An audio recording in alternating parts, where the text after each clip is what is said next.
ನಮಸ್ತೆ ಸ್ನೇಹಿತರೆ, ಇವತ್ತು ನಾನು ಶಂಖಪುಷ್ಪದ ಹೂವಿನ ಟೀಯನ್ನು ಹೇಗೆ ಮಾಡೋದು, ಹಾಗೆ ಒಂದು ಮುಖಕ್ಕೆ ಹಚ್ಕೊಳ್ಳೋ ಕ್ರೀಮನ್ನು ಕೂಡ, ನೈಟ್ ಕ್ರೀಮನ್ನು ಕೂಡ ಹೇಗೆ ಮಾಡೋದು ಅಂತ ತೋರಿಸ್ತಾ ಇದ್ದೀನಿ ಸ್ನೇಹಿತರೆ. ಅದಕ್ಕಿಂತ ಮೊದಲು ನಾವು ಶಂಖಪುಷ್ಪದ ಟೀಯನ್ನು ಕುಡಿಯೋದ್ರಿಂದ ಏನೆಲ್ಲ ನಮಗೆ ಒಳ್ಳೆಯ ಉಪಯೋಗಗಳಿದೆ ಅಂತ ಹೇಳಿ ನಾನು ಇವತ್ತು ತಿಳಿಸ್ತಾ ಇದ್ದೀನಿ ಸ್ನೇಹಿತರೆ. ಶಂಖಪುಷ್ಪದ ಹೂವಿನಿಂದ ಅನೇಕ ರೀತಿಯ ಉಪಯೋಗಗಳು ನಮಗಿದ್ದಾವೆ ಸ್ನೇಹಿತರೆ. ಮೊದಲನೆಯದಾಗಿ ತೂಕ ಇಳಿಕೆ ಮಾಡುತ್ತೆ ಈ ಟೀ, ಹಾಗೆ ಎರಡನೇದಾಗಿ ಬುದ್ಧಿಯನ್ನು ಚುರುಕುಗೊಳಿಸುತ್ತೆ, ಹಾಗೆ ಖಿನ್ನತೆಯನ್ನು ದೂರ ಮಾಡುತ್ತೆ, ಮಾನಸಿಕ ಒತ್ತಡವನ್ನು ದೂರ ಮಾಡುತ್ತೆ, ಬುದ್ಧಿಶಕ್ತಿ ಮತ್ತು ಸ್ಮರಣೆಯನ್ನು ಪುನರುಜ್ಜೀವನಗೊಳಿಸುವ ಶಕ್ತಿ ಈ ಹೂವಿಗಿದೆ ಸ್ನೇಹಿತರೆ. ಈ ಹೂವಿನ ಎಲೆ, ಬೇರು ಹಾಗೂ ಬೀಜ ಎಲ್ಲವೂ ಉಪಯುಕ್ತವಾದ ಔಷಧಿಗಳ ರೀತಿಯಲ್ಲಿ ಕೆಲಸ ಮಾಡುತ್ತೆ ಸ್ನೇಹಿತರೆ. ಆದರೆ ಈ ಶಂಖಪುಷ್ಪದ ಟೀಯಿಂದ ನಮ್ಮ ಕೂದಲಿನ ಆರೋಗ್ಯ ಸುಧಾರಿಸುತ್ತೆ. ಹಾಗೆ ಕೂದಲು ತುಂಬ ಉದುರ್ತಾ ಇದೆ ಅಂದರೂ ಕೂಡ ನೀವು ಶಂಖಪುಷ್ಪದ ಟೀಯನ್ನು ಕುಡಿಲಿಕ್ಕೆ ಶುರು ಮಾಡಿದ್ರೆ ಕೂದಲು ಉದುರೋದು ನಿಲ್ಲೋದ್ರ ಜೊತೆಗೆ ಕೂದಲು ಕೂಡ ತುಂಬ ಚೆನ್ನಾಗಿ ಗ್ರೋತ್ ಆಗುತ್ತೆ, ಅಂದರೆ ಹುಟ್ಟುತ್ತವೆ. ಆಗ ನಿಮಗೆ ಅದು ಅಬ್ಸರ್ವ್ ಕೂಡ ಆಗುತ್ತೆ. ಸಣ್ಣ ಸಣ್ಣದಾಗಿ ಕೂದಲು ಹುಟ್ಟೋದು ಕೂಡ ನಿಮಗೆ ಗೊತ್ತಾಗುತ್ತೆ. ಕೇವಲ 7 ದಿನಗಳ ಕಾಲ ನೀವು ಇದನ್ನು ಉಪಯೋಗಿಸಿದರೆ ಸಾಕು, ಇದರಲ್ಲಿರುವ ಲಾಭಗಳ ಬಗ್ಗೆ ನಿಮಗೆ ತಿಳಿತಾ ಹೋಗುತ್ತೆ ಸ್ನೇಹಿತರೆ. ಹಾಗೆ ಸಕ್ಕರೆ ಕಾಯಿಲೆಯನ್ನು ಕೂಡ ದೂರ ಮಾಡುತ್ತೆ ಈ ಟೀ, ಹಾಗೆ ರಕ್ತದ ಒತ್ತಡವನ್ನು ಸಹ ದೂರ ಮಾಡುತ್ತೆ. ಹಾಗೆ ದೃಷ್ಟಿ ದೋಷ ಇದೆ, ನಮಗೆ ಕಣ್ಣು ಸರಿಯಾಗಿ ಕಾಣ್ತಾ ಇಲ್ಲ, ಮಸುಕಾಗಿದೆ ಅಂದರೂ ಕೂಡ ಈ ಟೀ ತುಂಬ ಚೆನ್ನಾಗಿ ಕೆಲಸ ಮಾಡುತ್ತೆ ಸ್ನೇಹಿತರೆ. ನಮ್ಮ ಮನೆಯಲ್ಲಿ ಈ ಬಳ್ಳಿ ಇರೋದ್ರಿಂದ ನಾವು ದಿನನಿತ್ಯ ಈ ಟೀಯನ್ನು ಬಳಸ್ತೀವಿ ಸ್ನೇಹಿತರೆ, ಕುಡಿತೀವಿ.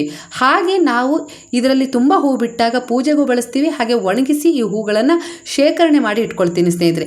ನೀವು ಕೂಡ ಈ ಹೂ ಬೇಕಾದರೆ ಆನ್ಲೈನಲ್ಲಿ ನೀವು ಪರ್ಚೇಸ್ ಮಾಡಿ ತೊಗೊಳ್ಬೋದು. ಬಳ್ಳಿಯನ್ನು ಕೂಡ ಬಹಳ ಈಸಿಯಾಗಿ ನೀವು ಒಂದು ಪಾಟಲ್ಲಿ ಬಳಸ್ಕೋಬೋದು. ವರ್ಷ ಇಡೀ ಹೂವಿನ ಉಪಯೋಗವನ್ನು ಮಾಡ್ಕೋಬಹುದು ಸ್ನೇಹಿತರೆ. ದೇಹದ ಒಳಗಿನಿಂದಲೂ ನೀವು ದೇಹವನ್ನು ಸಂರಕ್ಷಣೆ ಮಾಡ್ಬೋದು, ಹಾಗೆ ಹೊರಗಿನಿಂದಲೂ ಕೂಡ ನೀವು ದೇಹಕ್ಕೆ, ಚರ್ಮಕ್ಕೆ ಒಳ್ಳೆಯ ಆರೋಗ್ಯವನ್ನು ಕೊಡ್ಬೋದು. ಬಹಳ ಸುಲಭವಾಗಿ ನೀವು ಈ ಟೀಯನ್ನು ಮಾಡ್ಕೊಳ್ಬೋದು ಸ್ನೇಹಿತರೆ. ನಿಮಗೆ 1 ಗ್ಲಾಸ್ ಬೇಕೋ 2 ಗ್ಲಾಸ್ ಬೇಕೋ ಅಷ್ಟು ನೀರನ್ನು ನೀವು ಬಿಸಿ ಮಾಡಲಿಕ್ಕೆ ಇಡ್ರಿ ಸ್ನೇಹಿತರೆ. ಹಾಗೆ ಬಿಸಿ ಮಾಡೋಕ್ಕೆ ಇಟ್ಟ ಮೇಲೆ ಶುಂಠಿಯನ್ನು ಸ್ವಲ್ಪ ಜಜ್ಜಿ ಹಾಕ್ಕೊಳ್ರಿ. ಹಾಗೆ ಪುದೀನ ಬೇಕಾದರೆ ಬಳಸ್ಕೋಬೋದು ಸ್ನೇಹಿತರೆ. ಶುಂಠಿ ಒಂದು ಸ್ವಲ್ಪ ಕುದ್ದ ಮೇಲೆ ಅದಕ್ಕೆ ನೀವು ಶಂಖಪುಷ್ಪ ಹೂವನ್ನು ತೊಟ್ಟು ತೆಗೆದು ಬಿಡಿಸಿಟ್ಕೊಂಡಿರ್ತೀರಲ್ಲ, ಅದನ್ನು ತೊಳೆದು ಅದಕ್ಕೆ ಹಾಕಬೇಕು. ಹಾಕಿ ಇನ್ನೇನು ಕುದಿಲಿಕ್ಕೆ ಶುರುವಾಯಿತು ಅಂದ ತಕ್ಷಣ ಗ್ಯಾಸ್ ಆಫ್ ಮಾಡಿ ಒಂದು ಪ್ಲೇಟನ್ನು ಮುಚ್ಚಿಬಿಡ್ರಿ. ಮುಚ್ಚಿ ಒಂದು 2-3 ನಿಮಿಷ ಬಿಟ್ಟಾದಮೇಲೆ ಅದರಲ್ಲಿರೋ ಹೂವನ್ನೆಲ್ಲ ತೆಗೆದು ಅದನ್ನು ಒಂದು ಲೋಟಕ್ಕೆ ನೀವು ಸೋಸ್ಕೊಳ್ರಿ ಸ್ನೇಹಿತರೆ. ಈ ಟೀ ತುಂಬ ಆರೋಗ್ಯಕರವಾದ ನೀಲಿ ಚಹಾ ಅಂತಲೇ ಗುರುತಿಸ್ಕೊಳ್ಳುತ್ತೆ ಸ್ನೇಹಿತರೆ. ಈ ನೀಲಿ ಚಹಾದಲ್ಲಿ, ಈ ಶಂಖಪುಷ್ಪದ ಟೀಯಲ್ಲಿ ಹೇರಳವಾದ ರೋಗ ನಿರೋಧಕ ಶಕ್ತಿ ಇದೆ, ಹಾಗೆ ಇದು ಬ್ಯಾಕ್ಟೀರಿಯಾ ವಿರೋಧಿಯ ಗುಣಲಕ್ಷಣವನ್ನು ಹೊಂದಿದೆ ಸ್ನೇಹಿತರೆ. ಅದಕ್ಕೆ ನೀವು ಸ್ವಲ್ಪ ಜೇನುತುಪ್ಪವನ್ನು ಬೆರೆಸ್ಕೊಡ್ರಿ. ನಂತರ ಲಿಂಬೆ ರಸವನ್ನು ಬೆರೆಸ್ತಾ ಇದ್ದ ಹಾಗೆ ಅದ್ರ ಬಣ್ಣ ಕೂಡ ಬದಲಾಗುತ್ತೆ ನೋಡ್ರಿ. ಈ ರೀತಿ ನೀಲಿ ರೊಟ್ಟಿ ಬಣ್ಣ ಹೇಗೆ ಬದಲಾಯಿಸ್ತಾ ಇದೆ ನೋಡ್ರಿ. ಲಿಂಬೆಹಣ್ಣು ಹಾಕ್ತಿದ್ದ ಹಾಗೆ ಈ ರೀತಿ ಬಣ್ಣ ಉಂಟಾಗುತ್ತೆ ಸ್ನೇಹಿತರೆ. ತುಂಬ ಆರೋಗ್ಯಕರವಾದ ಟೀ ಅಂತಲೇ ಹೇಳ್ಬೋದು. ರಾತ್ರಿ ಇದನ್ನು ಊಟ ಮಾಡಿ ಮಲಗಬೇಕಾದ್ರೆ ಕುಡಿದು ಮಲ್ಕೊಂಡ್ರೆ ವೆಯ್ಟ್ ಲಾಸ್ ಆಗುತ್ತೆ ಸ್ನೇಹಿತರೆ, ತೂಕ ಇಳಿಕೆ ಆಗುತ್ತೆ. ನಾನು ಇದ್ರ ಜೊತೆಲಿ ಸಬ್ಜಾ ಸೀಡನ್ನು ಕೂಡ ಸೇರಿಸ್ಕೊಂಡಿದ್ದೀನಿ, ಅದು ಕೂಡ ಆರೋಗ್ಯಕ್ಕೆ ತುಂಬ ಒಳ್ಳೆಯದು. ಶುಂಠಿ ಕೂಡ ಒಳ್ಳೆಯದು, ಜೀರ್ಣಕ್ರಿಯೆಗೆ ಸಹಕಾರಿಯಾಗುತ್ತೆ. ಹಾಗೆ ಸಬ್ಜಾ ಸೀಡ್ಸ್ ಕೂಡ ತೂಕ ಇಳಿಕೆಯಲ್ಲಿ ನಮಗೆ ಸಹಾಯ ಮಾಡುತ್ತೆ. ಹಾಗೆ ಸಬ್ಜಾ ಸೀಡ್ಸು ಆರೋಗ್ಯಕ್ಕೂ ಕೂಡ ಒಳ್ಳೆಯದು ಸ್ನೇಹಿತರೆ. ಈ ಶಂಖಪುಷ್ಪದ ಟೀ ಇದೆಯಲ್ಲ, ಇದರಲ್ಲಿ ತುಂಬ ಆರೋಗ್ಯಕರವಾದ ಉಪಯೋಗಗಳೇ ಹೆಚ್ಚಿದ್ದಾವೆ ಸ್ನೇಹಿತರೆ. ತಲೆನೋವನ್ನು ಕಡಿಮೆ ಮಾಡುತ್ತೆ, ಅರ್ಧ ತಲೆನೋವನ್ನು ಕಡಿಮೆ ಮಾಡುತ್ತೆ. ಮುಟ್ಟಿನ ಸೆಳೆತ ಇದೆ, ಮುಟ್ಟಿನ ಸಮಯದಲ್ಲಿ ಅಂದರೆ ಪೀರಿಯಡ್ಸ್ ಟೈಮಲ್ಲಿ ನಮಗೆ ಒಂದೊಂದು ಸರಿ ಕೈಕಾಲು ಸೆಳೆತ ಬರುತ್ತಲ್ಲ, ಅದೆಲ್ಲವೂ ನಿವಾರಣೆ ಆಗುತ್ತೆ ಸ್ನೇಹಿತರೆ. ನಿಮ್ಮ ದೇಹದಲ್ಲಿ ಒಂದು ನರ ದೌರ್ಬಲ್ಯ ಉಂಟಾಗಿದೆ ಅಂದರೆ ಅದನ್ನು ಕೂಡ ದೂರ ಮಾಡುತ್ತೆ. ಹಾಗೆ ಮೂತ್ರಕೋಶದ ಸಮಸ್ಯೆ ಕೂಡ ದೂರವಾಗ್ತವೆ. ಒಟ್ಟಾರೆ ಹೇಳಬೇಕಂದ್ರೆ ತುಂಬ ಉಪಯೋಗಗಳಿದ್ದಾವೆ. ಅಕಾಲಿಕ ಮುಪ್ಪು ಅಂದರೆ ವಯಸ್ಸಾಗಿರಲ್ಲ ಆದರೂ ಕೂಡ ಮುಖದ ಮೇಲೆ ಸುಕ್ಕಿನ ನೆರಿಗೆಗಳು ಮೂಡ್ತಾ ಇದ್ದಾವೆ ಅಂದರೆ ಅದು ಕೂಡ ದೂರವಾಗುತ್ತೆ. ಹಾಗೆ ಅಕಾಲಿಕವಾಗಿ ವಯಸ್ಸಿಗೆ ಮುಂಚೆನೇ ನಮಗೆ ಕೂದಲು ಬಿಳಿ ಆಗ್ತಾ ಇದೆ ಅಂದರೆ ಆ ಕೂದಲು ಬಿಳಿ ಆಗೋ ಸಮಸ್ಯೆಯನ್ನು ಕೂಡ ಇದು ದೂರ ಮಾಡುತ್ತೆ ಸ್ನೇಹಿತರೆ. ಹೇಗಂದರೆ ಶಂಖಪುಷ್ಪದಲ್ಲಿರುವ ಆಂಥೋಸಯಾನಿಕ್ ಎಂಬ ಅಂಶ ನೆತ್ತಿಯಲ್ಲಿ ರಕ್ತದ ಹರಿತವನ್ನು ಹೆಚ್ಚಿಸಿ ಕೂದಲಿಗೆ ಹಾನಿಯಾಗದಂತೆ ನೋಡಿಕೊಳ್ಳುತ್ತೆ, ಬಿಳಿ ಆಗದಂತೆ ತಡೆಯುತ್ತೆ. ಹಾಗೆ ಕೂದಲು ಕೂಡ ತುಂಬ ಚೆನ್ನಾಗಿ ಬೆಳೆಯುತ್ತೆ. ಹಾಗೆ ಕೂದಲು ಸೊಂಪಾಗಿ ದಟ್ಟವಾಗಿ ಹಾಗೆ ಹೊಳಪುಳ್ಳ ಕೂದಲು ನಮಗೆ ಸಿಗುತ್ತೆ ಸ್ನೇಹಿತರೆ. ನಾವಂತೂ ದಿನನಿತ್ಯ ಈ ಟೀಯನ್ನು ಬಳಸ್ತೀವಿ ಸ್ನೇಹಿತರೆ. ಯಾಕಂದರೆ ನಮ್ಮ ಮನೇಲಿ ಈ ಬಳ್ಳಿ ಇರೋದ್ರಿಂದ ನಾವು ದಿನನಿತ್ಯ ಸಂಜೆ ಸಮಯದಲ್ಲಿ ಇಲ್ಲ ಬೆಳಗ್ಗೆ ಸಮಯದಲ್ಲಿ ಈ ಟೀಯನ್ನು ದಿನಕ್ಕೆ ಒಮ್ಮೆ ಆದರೂ ನಾವು ಕುಡಿತಾನೆ ಇರ್ತೀವಿ. ಹಾಗೆ ನಾನು ತುಂಬ ಹೂ ಬಿಟ್ಟಾಗ ಪೂಜೆಗೂ ಕೂಡ ಬಳಸ್ತೀನಿ. ಪೂಜೆಗೆ ಈಶ್ವರನಿಗೆ ತುಂಬ ಇಷ್ಟ ಈ ಹೂವು. ಹೆಚ್ಚಿರ್ತಾವಲ್ಲ ಹೂಗಳನ್ನು, ಅವುಗಳನ್ನೆಲ್ಲ ದಿನನಿತ್ಯ ಬಿಡಿಸಿ ಒಂದು ಕಡೆ ಶೇಖರಣೆ ಮಾಡಿ ಒಂದು ಡಬ್ಬಿಯಲ್ಲಿ ಇಟ್ಕೊಂಡು ಬಿಡ್ತೀನಿ ಸ್ನೇಹಿತರೆ. ಯಾಕಂದರೆ ಇದು ಎಲ್ಲ ಸೀಸನಲ್ಲೂ ಸಿಗಲ್ಲ, ಆ ಸೀಸನಲ್ಲಿ ನಾವು ಅದನ್ನು ಬೇಕಾದಾಗ ಟೀ ಮಾಡ್ಕೊಂಡು ಕುಡಿಬೋದು. ಹಾಗೆ ಫೇಸ್ ಪ್ಯಾಕ್ ಕೂಡ ಮಾಡ್ಕೊಳ್ಬೋದು. ಹಾಗೆ ಸ್ನೇಹಿತರೆ, ನಾನಿಲ್ಲಿ ಇದನ್ನು ಫೇಸ್ ಪ್ಯಾಕ್ ಕೂಡ ಮಾಡ್ಕೊಂಡಿದ್ದೀನಿ ಸ್ನೇಹಿತರೆ. ಅನೇಕ ರೀತಿಯ ಫೇಸ್ ಪ್ಯಾಕನ್ನು ಮಾಡ್ಕೊಳ್ಬೋದು. ಹಾಗೆ ಈ ಶಂಖಪುಷ್ಪದ ಟೀಯನ್ನು ನಾನು ಏನು ಮಾಡ್ಕೊಂಡಲ್ಲ, ಅದನ್ನು ನೀವು ಕೂದಲಿಗೆ ಟೋನರ್ ಥರ ಉಪಯೋಗಿಸ್ಬೋದು ಸ್ನೇಹಿತರೆ. ಒಂದು ಸ್ಪ್ರೈ ಬಾಟ್ಲಲ್ಲಿ ತುಂಬಿಕೊಂಡು ಅದನ್ನು ನೀವು ಕೂದಲಿನ ಬುಡಕ್ಕೆ ಸ್ಪ್ರೈ ಮಾಡಿಕೊಂಡು ನಂತರ ನೀರಲ್ಲಿ ತೊಳ್ಕೊಬೋದು ಸ್ನೇಹಿತರೆ. ಆ ರೀತಿ ಮಾಡ್ಕೊಳ್ಬೋದು.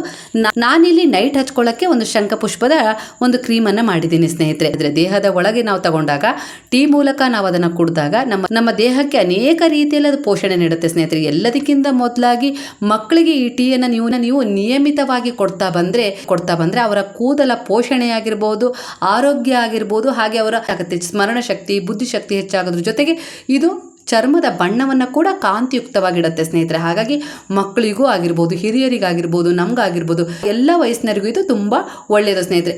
ಮಕ್ಕಳಿಗೆ ಈ ಟೀಯನ್ನು ಕೊಡಬೇಕಾದ್ರೆ ಸ್ವಲ್ಪ ಪ್ರಮಾಣದಲ್ಲಿ ಕೊಡ್ರಿ ಸ್ನೇಹಿತರೆ. ನಾನು ಶಂಖಪುಷ್ಪದ ಕೆಲವು ಹೂಗಳನ್ನು ತಗೊಂಡು ತೊಟ್ಟನ್ನು ಬಿಡಿಸಿ ತೊಳೆದು ಒಂದು ಬೌಲಲ್ಲಿ ಹಾಕಿ ನಂತರ ಅದಕ್ಕೆ ಕುದೀತಾ ಇರೋ ಬಿಸಿನೀರನ್ನು ಹಾಕಿ ಸ್ವಲ್ಪ ಹೊತ್ತು ನೆನೆಸ್ಲಿಕ್ಕೆ ಇಡ್ತೀನಿ ಸ್ನೇಹಿತರೆ. ನೋಡ್ರಿ, ಈ ರೀತಿ ರಸ ಆಗಿದೆ. ಈಗ ನೀಲಿ ಬಣ್ಣದ ರಸ ಬಂದಿದೆಯಲ್ಲ, ಇದೀಗ ಕ್ರೀಮ್ ಮಾಡಲಿಕ್ಕೆ ಸರಿಯಾಗಿದೆ ಸ್ನೇಹಿತರೆ. ಈಗ ನಾನು ಅದರಲ್ಲಿರೋ ಬೆಂದಿರೋ ಹೂಗಳನ್ನೆಲ್ಲ ತೆಗೆದು ಸೈಡಿಗೆ ಹಾಕಿ ಚೆನ್ನಾಗಿ ರಸವನ್ನು ಹಿಂಡ್ಕೊಳ್ತೀನಿ ಸ್ನೇಹಿತರೆ. ರಸವನ್ನು ಹಿಂಡ್ಕೊಂಡಿದ ನಂತರ ಇದಕ್ಕೆ ನಾನು ಅಲೋವೆರಾ ಜೆಲ್ಲನ್ನು ಬೆರೆಸ್ತೀನಿ ಸ್ನೇಹಿತರೆ. ಒಂದು ಸ್ಪೂನ್ ಬೆರೆಸ್ತೀನಿ. ನಿಮ್ಮ ಮನೆಯಲ್ಲಿ ಅಲೋವೆರಾ ಗಿಡ ಇದೆ ಅಂದರೆ ಆ ರಸವನ್ನು ಕೂಡ ನೀವು ಇದಕ್ಕೆ ಬೆರೆಸ್ಬೋದು ಸ್ನೇಹಿತರೆ. ನೀವು ಎಷ್ಟು ರಸ ತಗೊಳ್ತೀರೋ ಅದರ ಆಧಾರದ ಮೇಲೆ ನೀವು ಅಲೋವೆರಾ ಜೆಲ್ಲನ್ನು ಬೆರೆಸ್ಕೊಳ್ರಿ.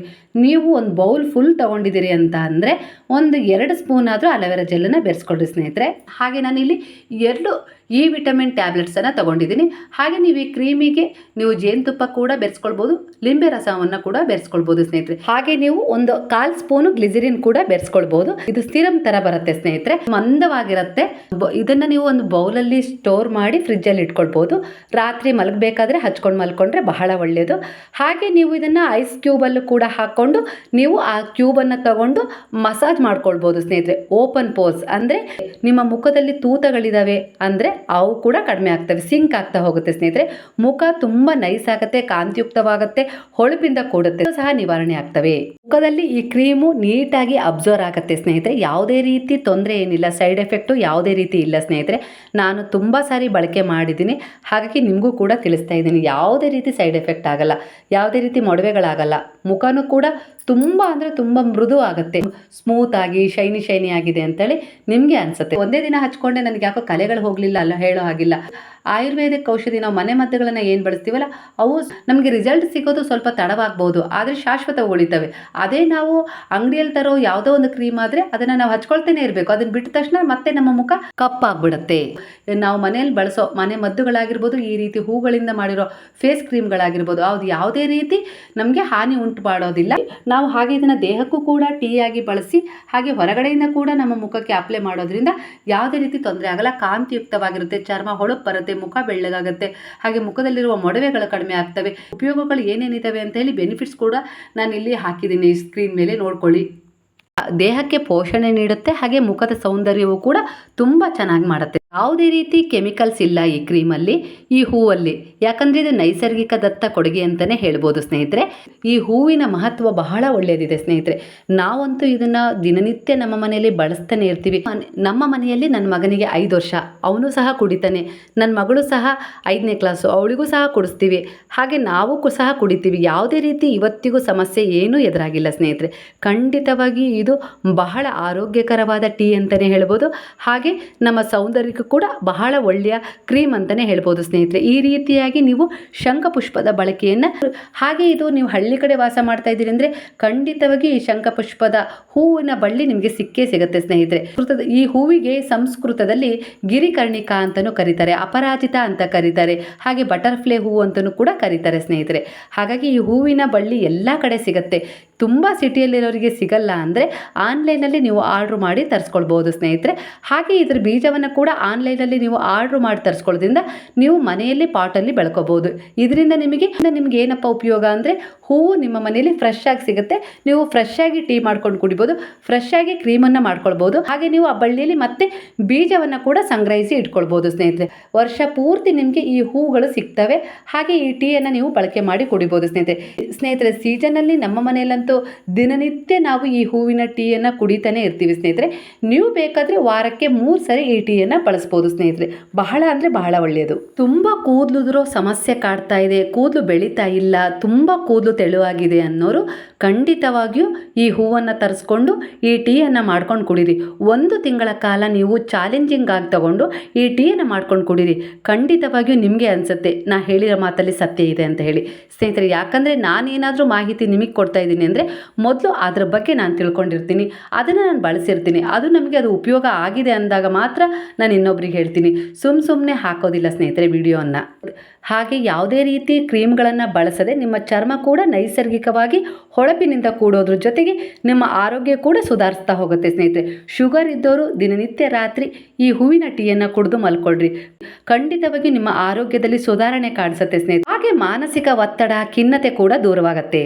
ಮಕ್ಕಳಿಗೆ ಕೊಡೋದ್ರಿಂದ ಅವರ ಬುದ್ಧಿಶಕ್ತಿ ಚುರುಕಾಗತ್ತೆ, ಹಾಗೆ ಅವರ ನೆನಪಿನ ಶಕ್ತಿ ಹೆಚ್ಚಾಗತ್ತೆ ಸ್ನೇಹಿತರೆ. ಹಾಗೆ ಸ್ನೇಹಿತರೆ, ಆರೋಗ್ಯದ ದೃಷ್ಟಿಯಲ್ಲಿ ಅಡುಗೆಗಳಾಗಿರ್ಬೋದು, ಹಾಗೆ ನೈಸರ್ಗಿಕವಾಗಿ ಸೌಂದರ್ಯವನ್ನು ವೃದ್ಧಿಸುವ ಕ್ರೀಮ್ಗಳಾಗಿರ್ಬೋದು, ಹಾಗೆ ಸಣ್ಣ ಮಕ್ಕಳ ಪಾಲನೆ ಪೋಷಣೆ ಆಗಿರ್ಬೋದು, ಈ ರೀತಿಯಾದ ಮಾಹಿತಿಗಳನ್ನು ಕೊಡಬೇಕು ಅನ್ನೋದೇ ನನ್ನ ಉದ್ದೇಶ ಸ್ನೇಹಿತರೆ. ಇದರಿಂದ ನಿಮಗೆ ಉಪಯೋಗ ಆಗುತ್ತೆ ಅಂದ್ಕೊಂಡಿದ್ದೀನಿ. ಹಾಗಾಗಿ ನಿಮಗೆ ಇಷ್ಟವಾದರೆ ನನ್ನ ಚಾನಲ್ನ ಸಬ್ಸ್ಕ್ರೈಬ್ ಮಾಡಿ, ಲೈಕ್ ಮಾಡಿ, ತುಂಬ ಜನಕ್ಕೆ ವಿಡಿಯೋವನ್ನು ಶೇರ್ ಮಾಡಿ, ಎಲ್ಲರಿಗೂ ಉಪಯೋಗವಾಗುವಂತೆ ಮಾಡಿರಿ. ಮತ್ತೊಂದು ವಿಚಾರದೊಂದಿಗೆ ಮತ್ತೆ ಭೇಟಿ ಆಗ್ತೀನಿ. ನಮಸ್ತೆ ಸ್ನೇಹಿತರೆ.